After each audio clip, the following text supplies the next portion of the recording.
Hello again. Today we shall have another video going. This time, it will be on crime. Now, crime is a sensitive topic, but we still gotta talk about it because it is a problem. Now, I will admit this before we get into the video. I was injured yesterday. Not that severely, it's not that bad. Just a minor scrape from metal because I was ziplining. But that's not gonna stop me from doing this video, so yeah, we shall continue and ignore the fact that I have a minor burn. Little known fact, metal and flesh do not mix well when someone's going backwards, not aware of where they're going. But yeah, on to the matter of crime. For one, crime just means to break the law. Now this may seem obvious, but it is important to distinguish between just breaking the law and committing a moral offense. A moral offense is technically not a crime.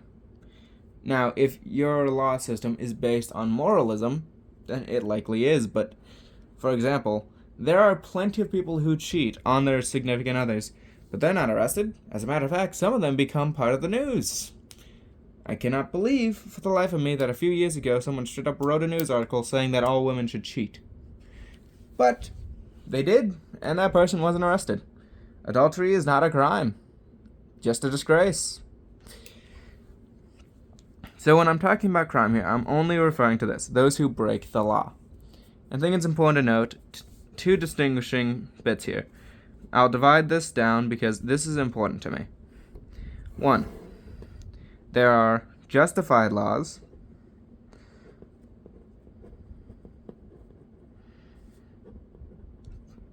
and unjustified laws. Now, one might say that these are rather obscure classifications, and that it creates a lot of confusion and a lot of justification for violating the law. Number 1, I would disagree. Number 2, the difference between these two is whether or not a law does as it intends and actually helps society as a whole. The point of a law, beyond just making sure people don't do things you don't want them to do, is to better society as a whole. We have anti-theft laws because stealing is something we don't want to encourage, and the response that a lot of people would give if theft was tolerated would not be beneficial. Imagine if every street had a person who is waiting to kill a thief so that they can have their own little taste of vigilante justice, so they can celebrate watching a person bleed. Would that help society? No. It is much better instead to say, alright, we're gonna arrest the criminals, make them pay a fee, and simultaneously make sure that we handle this appropriately with an adequate punishment so that we don't see the streets lined red with the blood of thieves. Because I guarantee you, if Texas had the option, they would. So would Florida, honestly. But enough of bayous. Instead, let's run this by you instead. What about an unjustified law? These actively hurt society, whether due to trust or other issues. For example, if there's a law against saying certain words, what will often happen is other parts of the language will be corrupted to serve that interest. You sort of see it now with a lot of people talking like unalived or sewer slide. They try to purposely avoid words that they would otherwise get punished for in the YouTube algorithm. If this moves to a law based on a location, then it's even worse than just corporate censorship, because when it's a nation deciding such things, you often get a lot worse punishments, like the people getting raided for tweets in European countries. People are locked behind bars now because of what they tweeted online. Does that help society? No. It makes those arrested bitter and those who are left angry for no reason. What good does it do to arrest people for saying bad words when they're just going to say it anyways, and by hiding people from those words, when they hear them, they're going to have an even worse reaction? Think about it. People gain resistance to things the longer they're exposed, so long as it's in a minor enough dose. If you see a person being mistreated, you get used to that over time. if you see it happen repeatedly, you continue to get more and more used to it until it's just a thing. While cruel in things like that, like pain or suffering, it can be useful for dealing with just plain stupidity. If people experience stupidity on a daily basis, which, let's face it, plenty of people do, they get more and more used to it and just accept, oh right, stupid people exist. But if you hide them from the stupid people, they think, oh, everyone must be as smart as those I do meet because I haven't seen those who aren't. Or they haven't seen that many.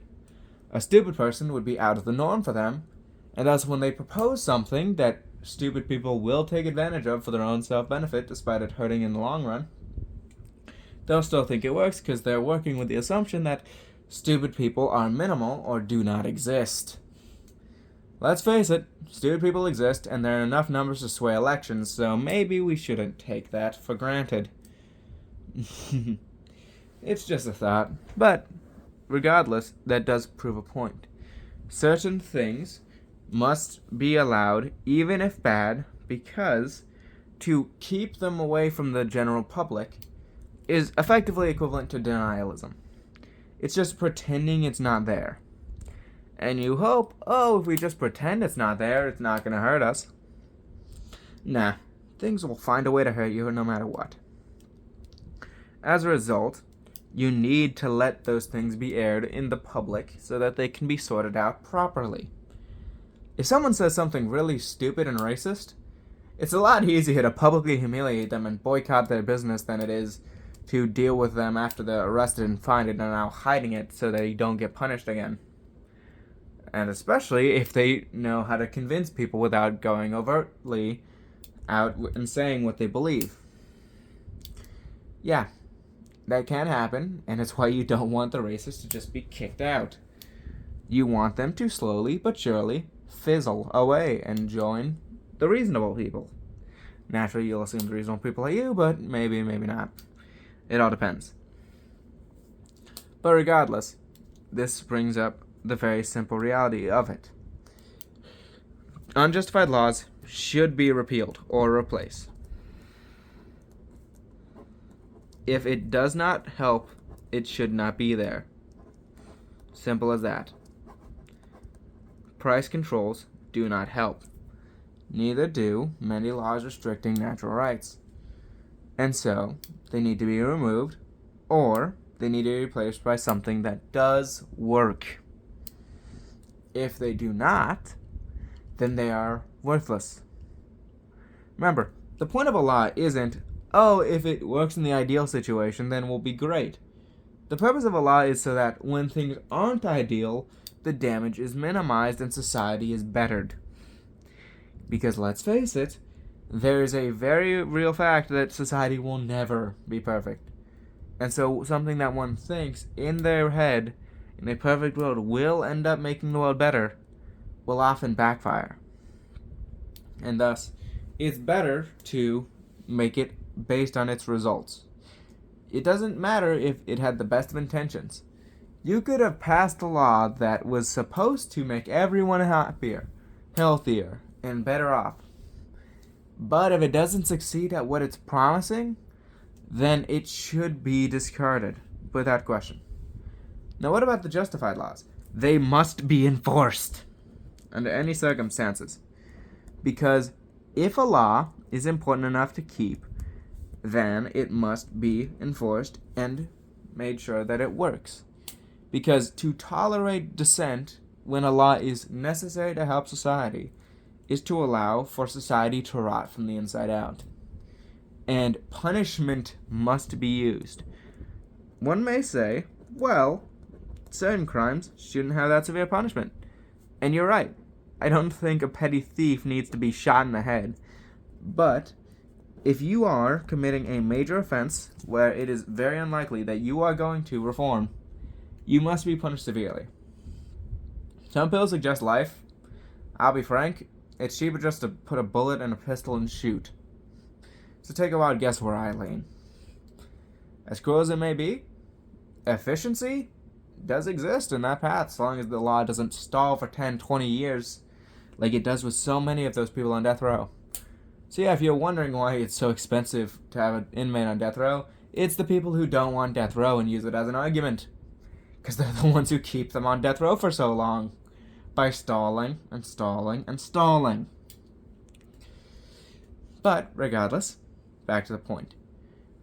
If you are dealing with any crime, some level of punishment is needed.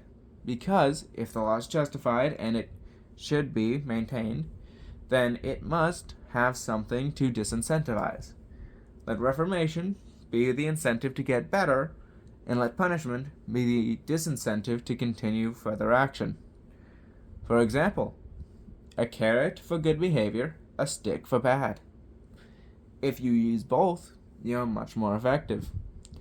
The only time the stick should be swapped out for something that more permanent is when it is clear the carrot will not solve anything, such as when someone has crossed a major line, like declaring other people to be under their control, and to be used permanently for their interests, like a slaver would do, or a rapist, or a murderer. All three effectively declare the rights of others forfeit in their own selfishness. You cannot carrot them away from such a conclusion because they have already declared others' lives, their beliefs, their feelings unimportant, and only their desires, emotions, and autonomy matter. But, regardless, the law must be enforced. Even the petty thugs, who just steal, maybe commit assault on occasion, need to be punished. It doesn't need to be much, maybe a few years in prison for the assaults, a fine for the theft that's greater than the amount of money they stole, along with compensating the owners for what they lost. That must happen, purely to disincentivize them from continuing such action.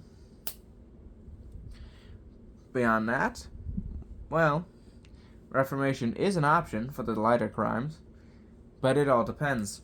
Sometimes, reformation doesn't always work. The amount of people who have committed many, many DUIs and somehow are still driving on the road is too dang high. Granted, if you go to any city, you would think everyone had a DUI with how stupid they drive, but, that's for urban people. Then one might ask, well, what if we want to be lenient? What if, let's say, a person looks like they'll be fine, and so I want to give them off in the morning? Now, for the police in the United States, there is such a thing as discretion, so that can occur, but generally that should only be used with unjustified laws or if it's a very minor offense. Discretion should only be used in certain scenarios.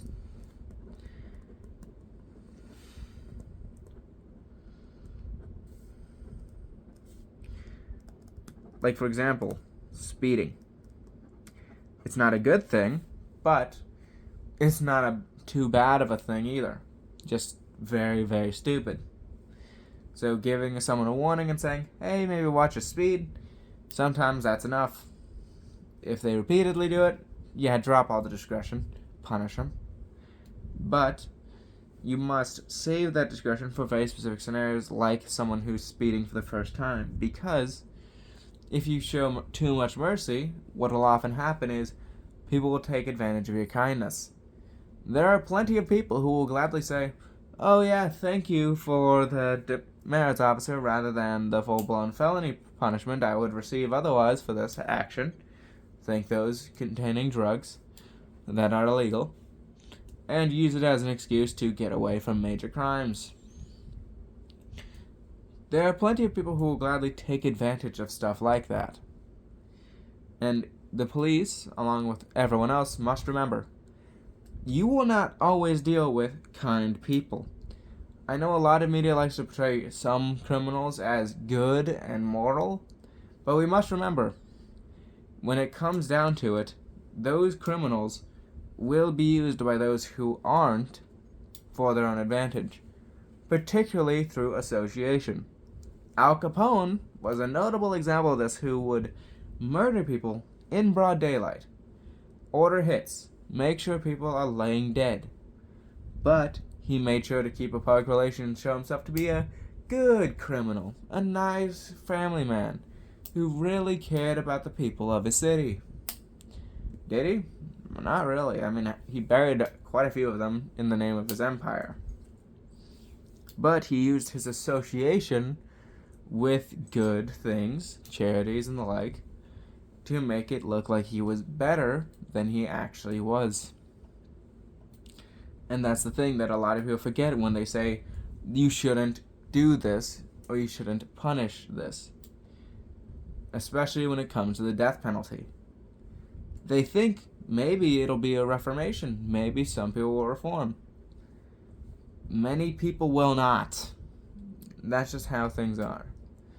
There will always be those who do reform, and always be those who won't. We cannot get 100% on either, but it is woefully arrogant to assume that because we believe that good is in everyone, they will suddenly have many people reforming. We won't, especially for severe crimes.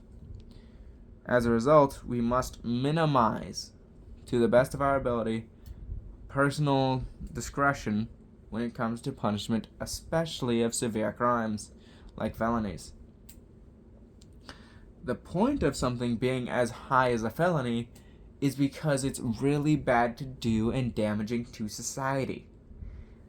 The point of discretion is to show mercy when it isn't that damaging. Like just a teenager driving too much because he's excited to have his first joyride. The kid's being stupid, but it's not that damaging unless he's going really fast, really quickly down the road, especially when there's lots of people. That isn't always the case, so oftentimes a warning will be enough, especially if the person almost did hit someone. Things being at risk tends to make people mellow out, especially if those things are yours. But with felonies, little to no discretion should be shown, in my opinion, because it's freaking wasteful. Most people will just take advantage of your kindness. And now back to the unjustified laws. Sometimes you must let people commit them. Now, I'm not saying I support them, but sometimes you must let people demonstrate or commit crimes that are justifiable.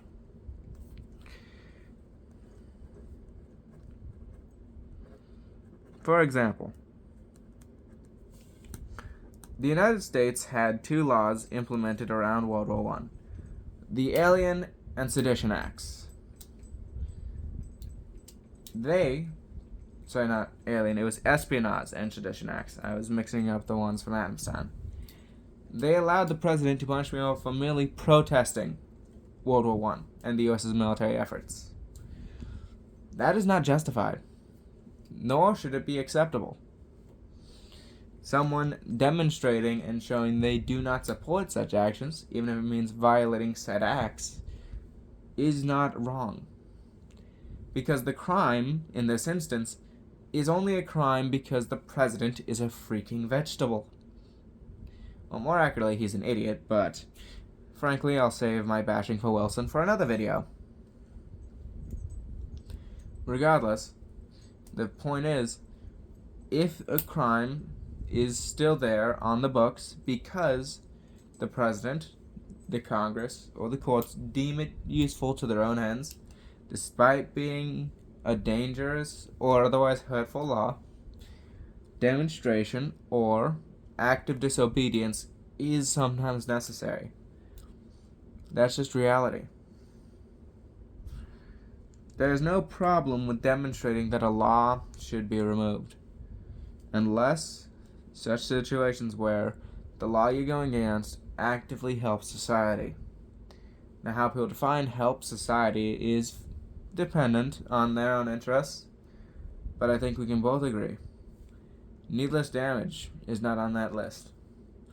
That is not justified. So, let some people be civilly disobedient if a law is unjustified, and let others be crushed if the law is. Have a good day, everyone. I'll be here later. And goodbye. Hope you liked the video.